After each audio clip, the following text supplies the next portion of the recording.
नमस्कार दोस्तों, स्वागत है आप सभी का क्राइम गाथा चैनल पर। कहानियों का सिलसिला शुरू करें उससे पहले आप चैनल को सब्सक्राइब कर लो। आज की पहली कहानी पंजाब की है। पंजाब में एक थाना है सुहाना। 12 मई की सुबह करीब 9 बजे सुहाना थाने के इंचार्ज राजन परमिंदर सिंह मल्ही को किसी आदमी ने मोबाइल पर फोन किया। उस आदमी ने बताया कि मोहाली इंटरनेशनल एयरपोर्ट रोड के पास वाले गांव मौली बैदवान की तरफ से बहने वाले गंदे नाले की झाड़ियों में एक लाश पड़ी है। ये खबर मिलने के बाद परमिंदर सिंह अपनी टीम को लेकर बताए गए जगह की तरफ निकल पड़े। जब वो मौके पर पहुंचे तो वहां पहले से ही काफी लोग इकट्ठा थे। परमिंदर सिंह ने झाड़ियों में पड़े जूट के बोरे को हटवाया तो उसके अंदर से एक लाश मिली। लाश बिना कपड़ों की थी और किसी आदमी की थी। शरीर कुछ फूला हुआ था। उसके मुंह और गले पर कपड़ा बंधा हुआ था और दोनों हाथों को पीछे की तरफ रबड़ की ट्यूब से बांधा गया था। परमिंदर सिंह ने जैसे ही लाश मिलने की खबर अपने अफसरों तक पहुंचाई तो मोहाली पुलिस के कई बड़े अधिकारी और जिले के सीआईए इंस्पेक्टर अतुल सोनी भी अपनी टीम के साथ वहां पहुंच गए। थोड़ी देर बाद पुलिस फोटोग्राफर, डॉग स्क्वाड और फॉरेंसिक टीम भी मौके पर पहुंच गई और सब अपने अपने काम में लग गए।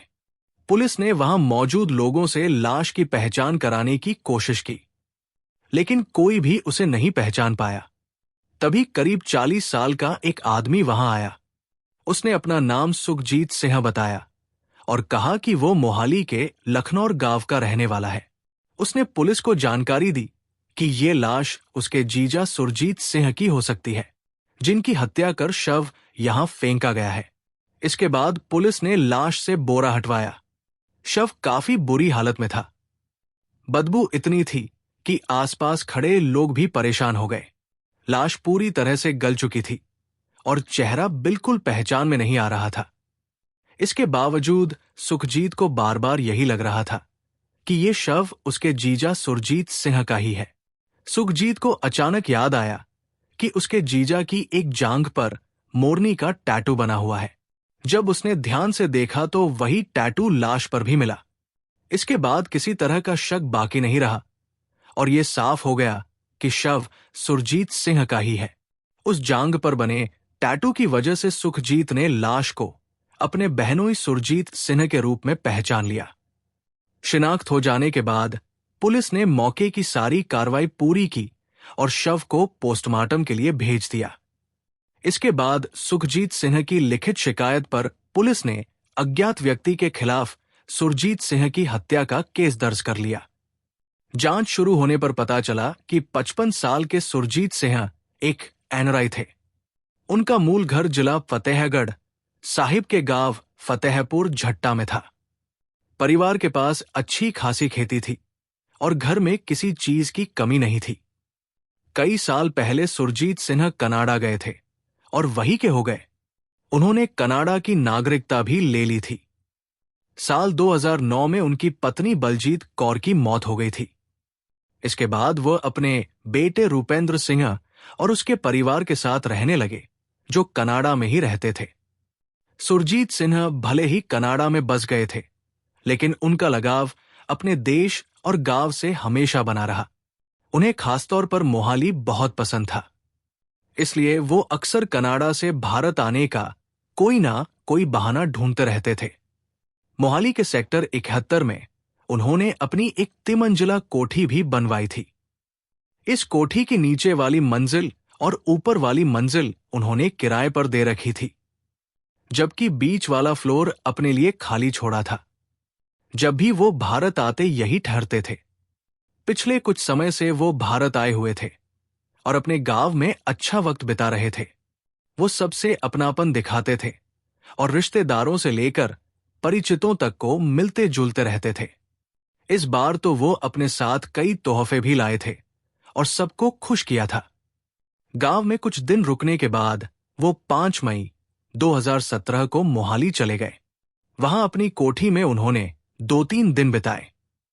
इस दौरान उनकी कई रिश्तेदारों से फोन पर बातें होती रही और उन्होंने ये भी बताया कि वो इस समय मोहाली में रह रहे हैं। 8 मई की शाम करीब 5 बजे सुरजीत सिंह अपना बैग लेकर कहीं चले गए। जाते समय उनके एक किराएदार ने उन्हें देखा जरूर था, लेकिन ये नहीं पूछ पाया कि वो कहां जा रहे हैं। इसके बाद से उन्हें किसी ने नहीं देखा। 10 मई को गांव के रहने वाले सेवा सिंह ने किसी काम से सुरजीत सिंह को फोन किया, लेकिन फोन सुरजीत सिंह ने नहीं उठाया, बल्कि किसी और ने उठाया। उस आदमी ने खुद को परमिंदर सिंह बताया और कहा कि सुरजीत सिंह उनसे मिलने आए थे और जाते वक्त अपना फोन वही भूल गए। फोन पर हुई इस बातचीत से सेवा सिंह को शक हुआ, क्योंकि सामने वाला ना तो साफ साफ अपनी पहचान बता रहा था और ना ही अपना पता बताना चाहता था।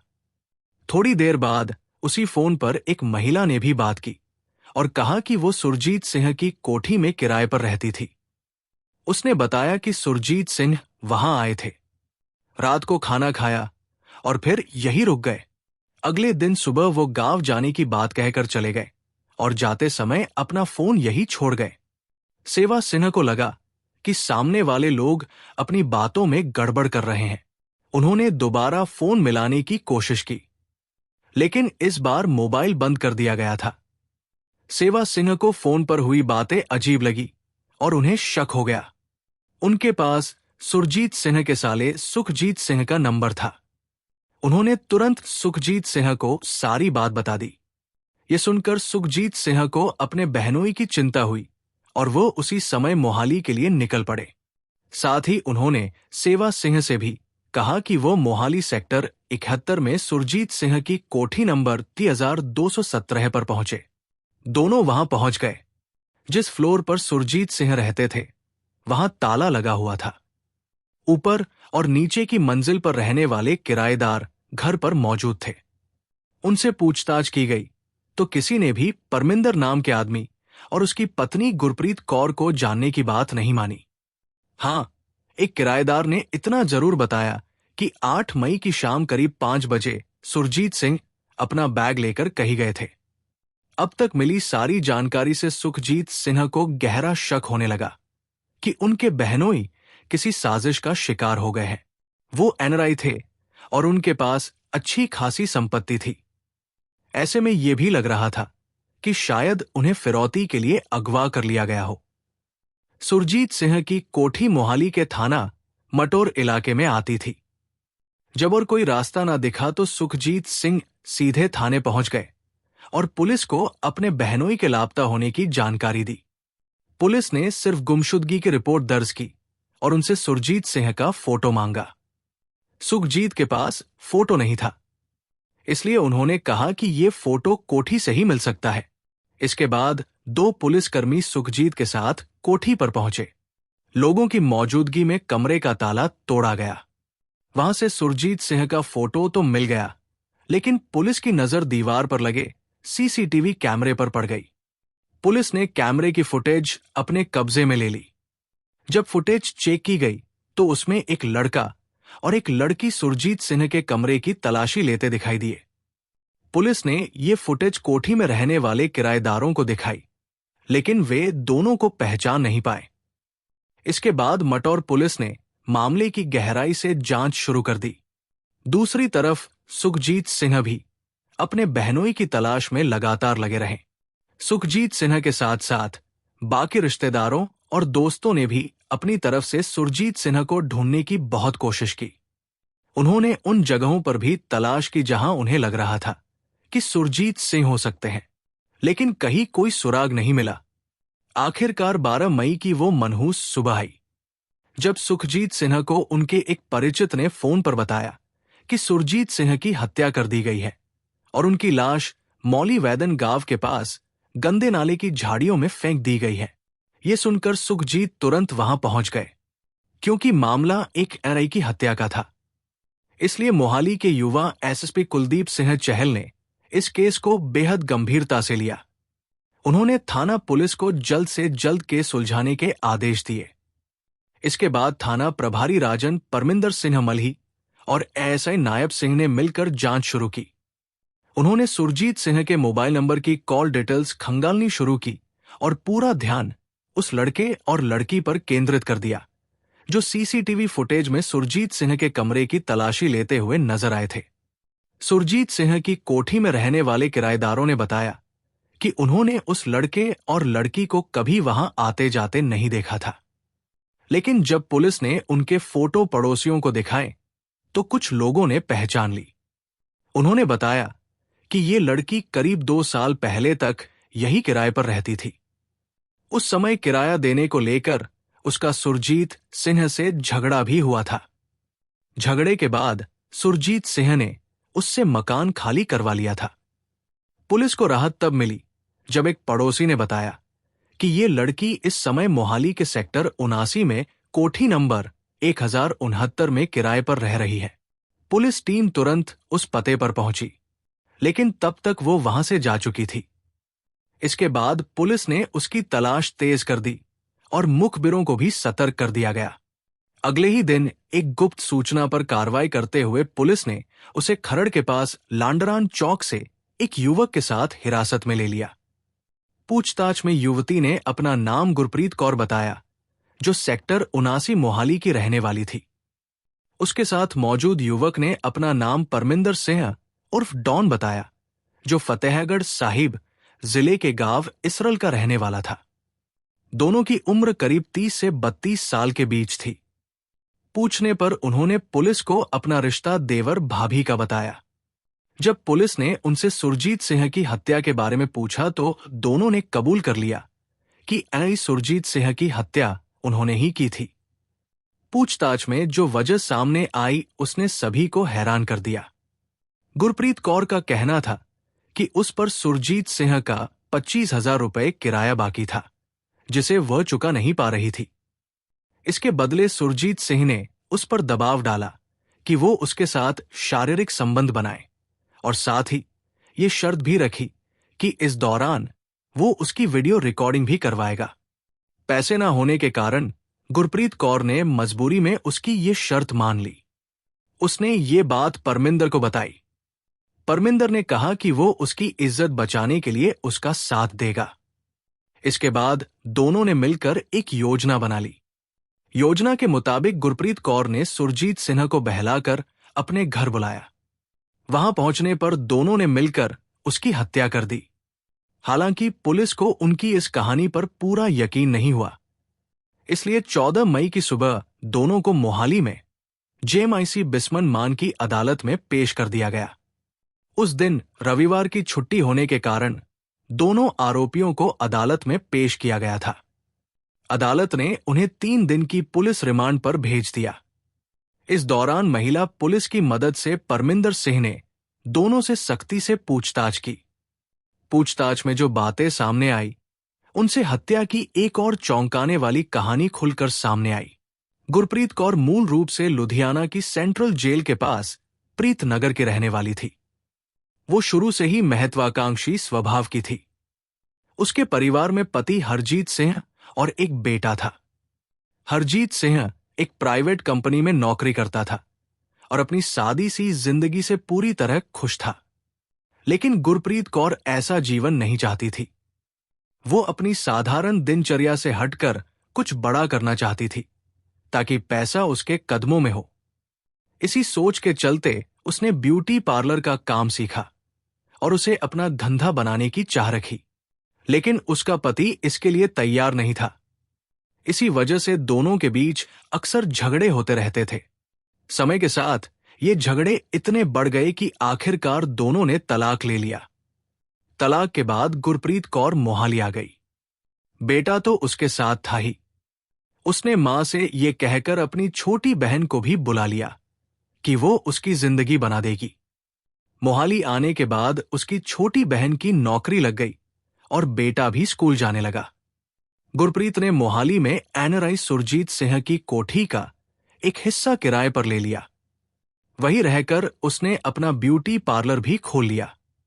गुरप्रीत ने पुलिस को बताया कि सुरजीत सिंह अक्सर कनाडा से इंडिया आते रहते थे। वो उन्हें अंकल कहकर बुलाती थी।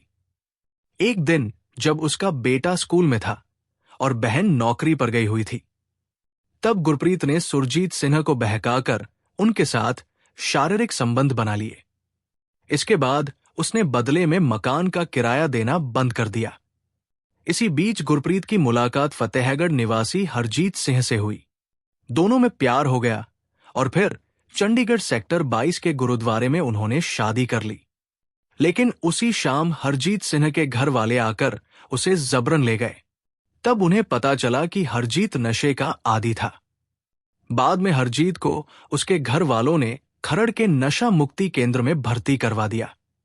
इसी दौरान गुरप्रीत कौर की जान पहचान हरजीत के चचेरे भाई परमिंदर सिंह उर्फ डॉन से हो गई। धीरे धीरे दोनों के बीच नजदीकियां बढ़ी और संबंध भी बन गए। दोनों ने शादी करने का मन बना लिया। इसी बीच एनआरआई सुरजीत सिंह वापस इंडिया आ गए। अब तक गुरप्रीत कौर उनका घर छोड़कर कई जगह किराए पर रहने के बाद सेक्टर 79 की कोठी नंबर 1069 में आप बसी थी। परमिंदर कोई काम धंधा नहीं करता था। गुरप्रीत को आलीशान जिंदगी चाहिए थी, कोठी, गाड़ी और ऐशो आराम। लेकिन परमिंदर से ये सब संभव नहीं दिख रहा था। तब दोनों को सुरजीत से ही आसान शिकार लगे। उन्होंने सोचा कि उन्हें न्यूड फोटो बनाकर ब्लैकमेल किया जा सकता है, क्योंकि पहले गुरप्रीत और सुरजीत के बीच संबंध रह चुके थे। इसलिए वे आसानी से फंस सकते थे। योजना के मुताबिक गुरप्रीत ने सुरजीत सिंह को फोन करके अपने घर बुला लिया। उस समय उसका बेटा और बहन लुधियाना गए हुए थे। परमिंदर पहले से ही कमरे में छिपकर बैठा था। देर रात तक सुरजीत और गुरप्रीत खाना पीना करते रहे। फिर गुरप्रीत ने उन्हें बहला फुसलाकर कपड़े उतरवा दिए ताकि वीडियो बनाया जा सके। जैसे ही सुरजीत और गुरप्रीत के बीच संबंध बने, उसी समय परमिंदर छिपकर निकला और अपने मोबाइल से वीडियो बनाने लगा। ये देखकर सुरजीत गुस्से में आ गया और उससे उलझ पड़ा। तभी परमिंदर और गुरप्रीत ने मिलकर सुरजीत को दबोच लिया और उसके चेहरे, गर्दन पर कपड़ा कस दिया, जिससे उसकी मौत हो गई। असल में योजना सिर्फ ब्लैकमेल करने की थी। लेकिन अचानक हत्या हो जाने से दोनों घबरा गए। उन्होंने शव को बिस्तर में लपेटकर घर के एक कोने में रख दिया। तलाशी लेने पर सुरजीत की जेब से कुछ 000 और उसकी कोठी की चाबी मिली। फिर दोनों सुरजीत की कोठी पर पहुंचे और नकदी व ज्वेलरी खोजने लगे, लेकिन उन्हें कुछ खास नहीं मिला। उल्टा घर पर लगे सीसीटीवी कैमरों में उनकी तस्वीरें कैद हो गई। परमिंदर और गुरप्रीत पति पत्नी की तरह रह रहे थे। परमिंदर को यह सोचकर गुस्सा आ रहा था कि सुरजीत ने गुरप्रीत के साथ संबंध बनाए। गुस्से में उसने तय किया कि वो सुरजीत के शव के टुकड़े टुकड़े कर देगा। इसके लिए वो तेज धार वाली दराती खरीद कर ले आया। सुरजीत सिंह का शव घर में 2 दिन तक रखा रहा। जब सड़ा आने लगी तो 11 मई 2017 की रात गुरप्रीत और परमिंदर ने उसे एक जूट के बोरे में भरकर अपनी कार से उठाया और मौली वैदन के पास एक गंदे नाले के किनारे झाड़ियों में फेंका आए। इसके बाद दोनों ने कार को सेक्टर तल बस अड्डे की पार्किंग में खड़ा कर दिया। पुलिस ने जब इनसे पूछताछ की तो इनके बताए अनुसार कार और कई सबूत बरामद कर लिए। दोनों ने यह भी कबूल किया कि गला घोटने से पहले उन्होंने सुरजीत के सिर पर बेसबॉल बैट से वार किया था, जिससे खून बहकर फर्श पर फैल गया था। उस खून को गुरप्रीत ने खुद साफ किया था। पुलिस ने दोनों से पूछताछ करने के बाद उन्हें अदालत में पेश किया और फिर जेल भेज दिया। आज की दूसरी कहानी है बरेली जिले का गैनी गांव। यहां छोटे लाल कश्यप अपने परिवार के साथ रहते थे। उनका परिवार उनकी पत्नी रामवती, बड़े बेटे नरेश, छोटे बेटे तालेब और 2 बेटियों सुनीता और विनीता से मिलकर बना था। छोटे लाल मेहनती किसान थे। दिन रात खेतों में मेहनत करके उन्होंने अपने परिवार के लिए एक सम्मानजनक जीवन बनाया था। उनके घर में खेती बाड़ी से होने वाली आमदनी से किसी चीज की कमी नहीं थी। बच्चे बड़े हुए तो छोटे लाल ने अपने कर्तव्यों को निभाना शुरू किया। सबसे पहले उन्होंने बड़े बेटे नरेश की शादी नन्ही देवी नाम की युवती से कर दी। नन्ही और नरेश का दाम्पत्य जीवन खुशहाल था और जल्द ही उनके 2 बच्चे, बेटा शिवम और बेटी सीमा, हो गए। इसके बाद छोटे लाल ने अपनी बड़ी बेटी सुनीता की भी शादी कर दी। अब बारी थी छोटे बेटे तालेब और छोटी बेटी विनीता की शादी की। छोटे लाल और रामती अपने बच्चों के भविष्य को लेकर चिंतित थे, लेकिन साथ ही संतुष्ट भी थे कि उनकी मेहनत ने परिवार को एक मजबूत आधार दिया था। गांव में शादी की तैयारियों के बीच माहौल खुशनुमा था। रिश्तेदारों के बीच बातचीत, हंसी मजाक और भविष्य की योजनाएं, सब कुछ सामान्य और आशावादी था। लेकिन इस खुशी के माहौल में अचानक एक ऐसी घटना घटी जिसने छोटे लाल के परिवार की नींव हिला दी। उनके छोटे बेटे तालेब ने 2014 में एक ऐसा कृत्य कर दिया जिसने पूरे गांव में तहलका मचा दिया। तालेब ने अपने ही पड़ोस में रहने वाली एक युवती के साथ बलात्कार किया। इस घटना ने न केवल उस युवती और उसके परिवार को आघात पहुंचाया, बल्कि छोटे लाल के परिवार पर भी एक काला धब्बा लगा। तालेब को पुलिस ने गिरफ्तार कर लिया और उसे जेल भेज दिया गया। गांव में हर गली मोहल्ले में इस बात की चर्चा होने लगी। लोग छोटे लाल के परिवार को ताने मारने लगे। इतने अच्छे परिवार का बेटा ऐसा कैसे कर सकता है? ऐसी बातें हर जगह गूंजने लगी। छोटे लाल और रामती शर्मिंदगी से डूब गए। उनकी मेहनत और इज्जत पर एक गहरा आघात लगा। लेकिन सबसे ज्यादा प्रभावित हुई उनकी छोटी बेटी विनीता। विनीता अब 20 साल की हो चुकी थी। वो ज्यादा पढ़ी लिखी नहीं थी, लेकिन उसका मन सपनों से भरा था। उसे फिल्में देखना बहुत पसंद था। बॉलीवुड की चमक दमक, हीरो हीरोइनों की प्रेम कहानियां और फैशन के नए नए ट्रेंड्स उसे आकर्षित करते थे। वो अपने बालों को तरह तरह से सजाती, चटकीले रंगों के कपड़े पहनती और अपनी सहेलियों के साथ घंटों फिल्मों और रोमांस की बातें करती। उसकी सहेलियां भी उसी तरह की सोच रखती थी। उनकी बातचीत में फिल्मी गाने, हीरो की अदा और रोमांटिक सीन ही छाए रहते। लेकिन तालेब की इस हरकत ने विनीता के सपनों पर ग्रहण लगा दिया। गांव में लोग अब उनके परिवार को नीची नजरों से देखने लगे। विनीता को लगता था कि उसकी जिंदगी में कुछ बड़ा होना चाहिए, लेकिन परिवार की बदनामी ने उसे निराशा की गहराई में धकेल दिया। उसने सोचा कि वो अपनी पढ़ाई और सपनों पर ध्यान देगी, लेकिन आसपास का माहौल उसे हतोत्साहित कर रहा था। लगभग 2 साल पहले की बात है। छोटे लाल अपनी बेटी विनीता को लेकर रिश्तेदारी में बरेली के कस्बा आंवला गए थे। वहां से लौटते समय विनीता और छोटे लाल आंवला बस अड्डे पर बस का इंतजार कर रहे थे। तभी एक युवक वहां से गुजरा जो पानी की बोतलें बेच रहा था। वो जवान, सांवला और आकर्षक था। उसकी आंखों में एक अजीब सी चमक थी और उसने साधारण कपड़े पहने हुए थे, एक नीली शर्ट और पुरानी जीन्स।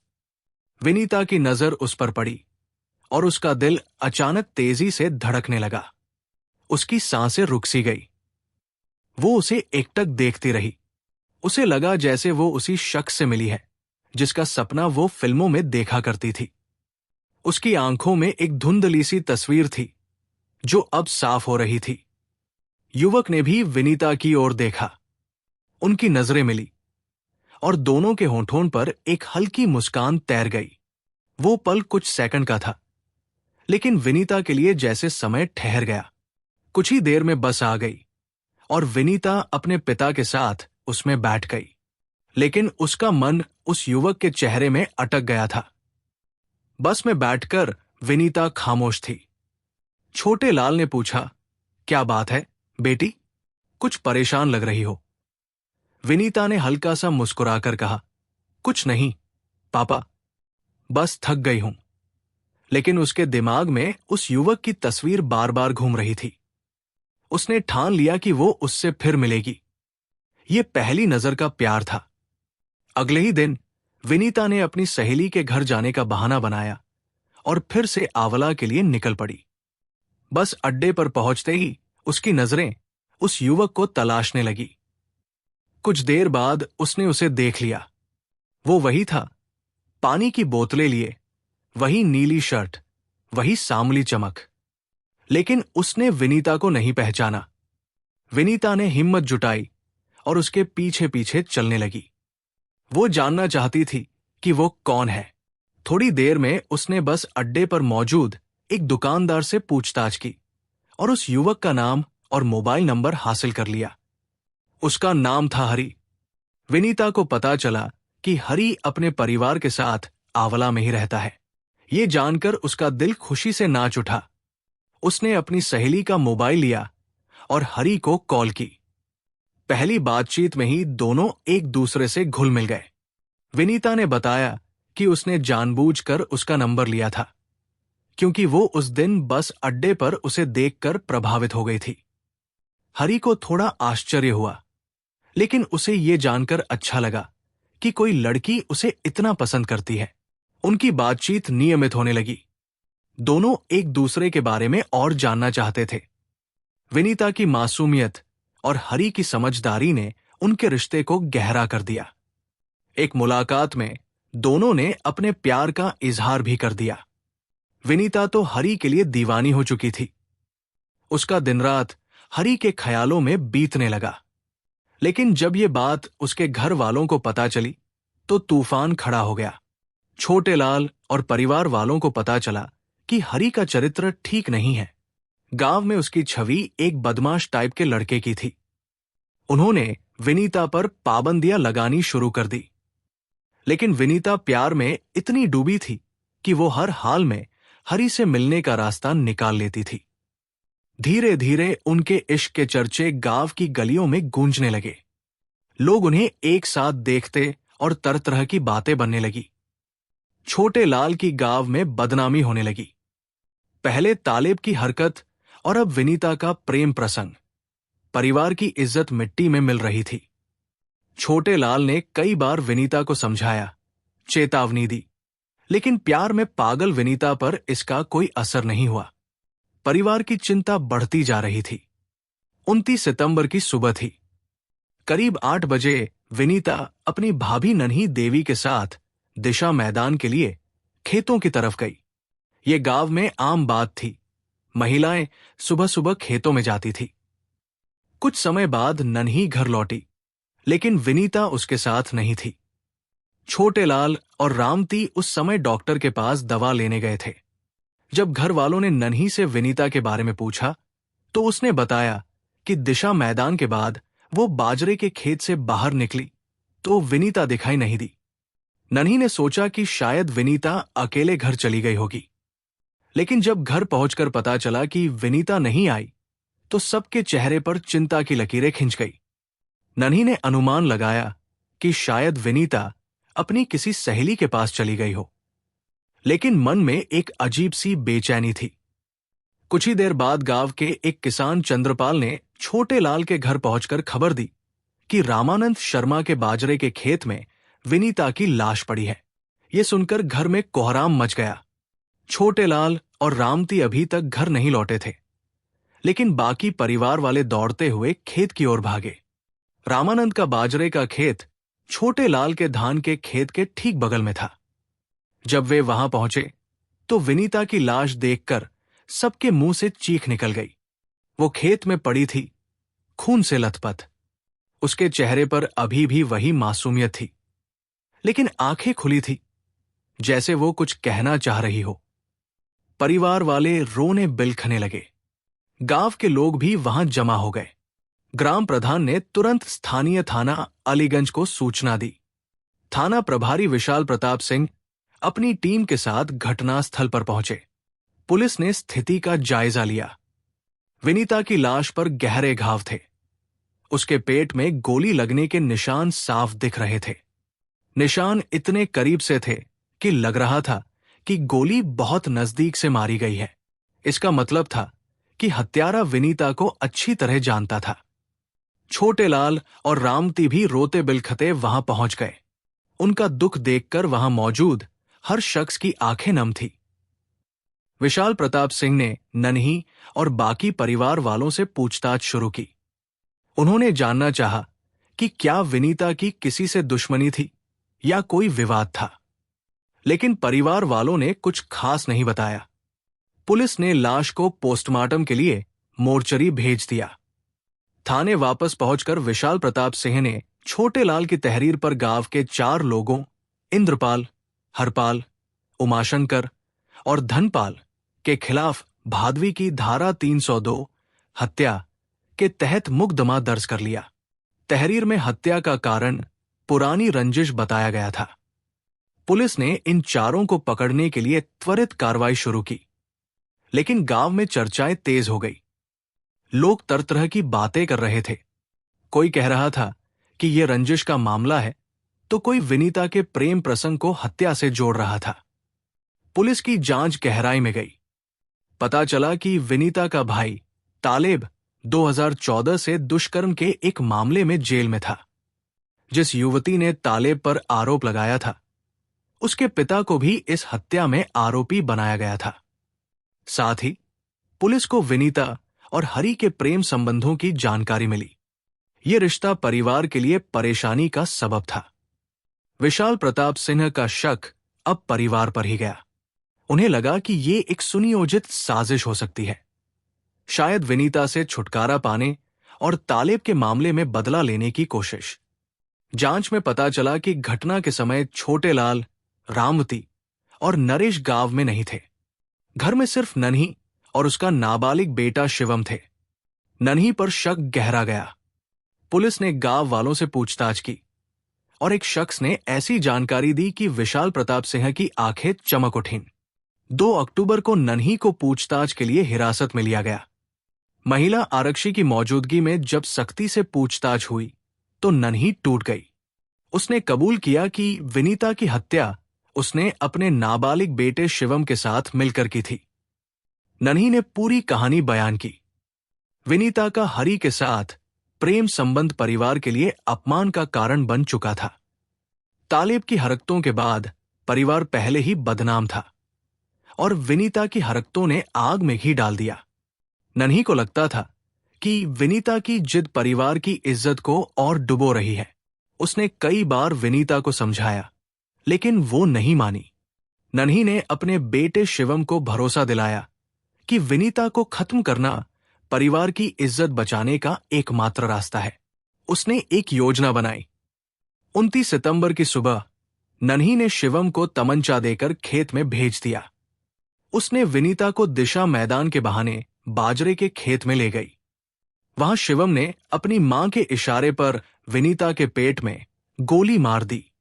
गोली इतने करीब से मारी गई थी कि विनीता को संभलने का मौका भी नहीं मिला। उसकी तुरंत मौत हो गई। हत्या के बाद शिवम ने तमंचा छिपा दिया और नन्ही ने घर लौटकर सब कुछ सामान्य दिखाने की कोशिश की। लेकिन पुलिस की पैनी नजर ने सारी साजिश उजागर कर दी। नन्ही और शिवम को गिरफ्तार कर लिया गया। हत्या में इस्तेमाल तमंचा भी बरामद हो गया।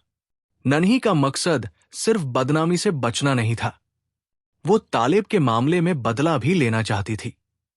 उसने सोचा कि विनीता की हत्या को रंजिश का रंग देकर वो उस युवती के पिता को फंसा सकती है जिसने तालेब पर रेप का आरोप लगाया था।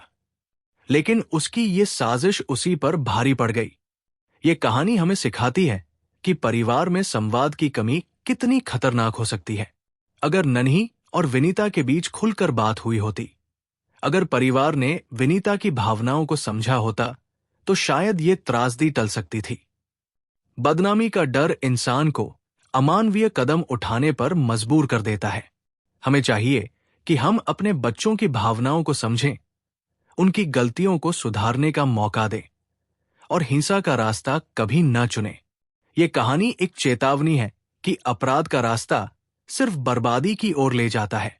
अगर आपको कहानियां पसंद आई हो तो वीडियो को लाइक कर दो और चैनल को सब्सक्राइब कर दो। जय हिंद, जय भारत।